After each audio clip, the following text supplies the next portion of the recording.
કાંતિભાઈ ખરાડી. માન્ય અધ્યક્ષશ્રી, મારા વિસ્તારની અંદર કાકવાડાની એ પણ એમાં છે, સૌથી વહેલી તકે આ કામ ક્યારે ચાલુ કરવાના છો અને ક્યારે પૂરું કરવાનો છો એ બાબતમાં આપ કોઈ ખાતરી આપવા માંગો છો કે કેમ? બીજો એ મુદ્દો મારો એ છે, કીડોતરથી કાકવાડા એ તમે સંપૂર્ણ રીતે ક્યારે ચાલુ કરવા માંગો છો? માન્ય મંત્રીશ્રી. માન્ય અધ્યક્ષશ્રી, છેલ્લા 3 વર્ષની અંદર આદરણીય મુખ્યમંત્રીશ્રીએ 148 કિલોમીટર 246 કરોડના ખર્ચે એ રોડ મંજૂર કરી દીધા છે. તો આ જે સદર રોડની વાત કરી છે, એ સદર રોડ જે વાત છે, અમીરગઢ તાલુકાનો ઇકબાલ અમીરગઢ વિરમપુર થઈને અંબાજી જોડતો રસ્તો. માન્ય અધ્યક્ષશ્રી, એમાં આપણે જે જોબ નંબર 2020માં 5 કરોડના ખર્ચે મંજૂર કર્યો હતો. માન્ય અધ્યક્ષશ્રી, ટેન્ડર એ બધું જવાબમાં આપે લેખિત આપેલું છે.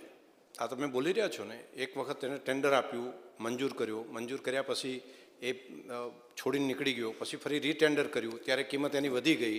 કિંમત વધી ગયા પછી ફરી એને બીજી વખત તમે કહ્યું તો પણ એનું મંજૂરી ન મળી. તો એ બધું છે જે લખીને તમે આપ્યો છે જવાબ. હવે એના સિવાયનો બાકીને એમણે કહ્યું છે એટલો આપો.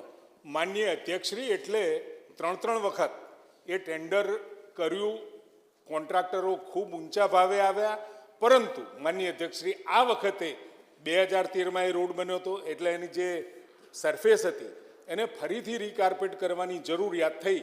એના કારણે માન્ય અધ્યક્ષશ્રી 19/2/26ના રોજ આ નવી ટ્રીટમેન્ટ સાથેનો જે રોડ છે એ 9.80 કરોડના ખર્ચે જોબ નંબર આપી દીધો છે. માન્ય અધ્યક્ષશ્રી, અને માન્ય અધ્યક્ષશ્રી, આ રોડ જે ખરો એ PSU પેસેન્જર કાર યુનિટ મુજબના ધારાધોરણ મુજબ નથી થતો. માન્ય અધ્યક્ષશ્રી, છતાં પણ માન્ય મુખ્યમંત્રીશ્રીએ આ રોડ ફરીથી એ 9.80 કરોડના ખર્ચે સ્પેશિયલ ટ્રીટમેન્ટ સાથે એ મંજૂર કર્યો છે.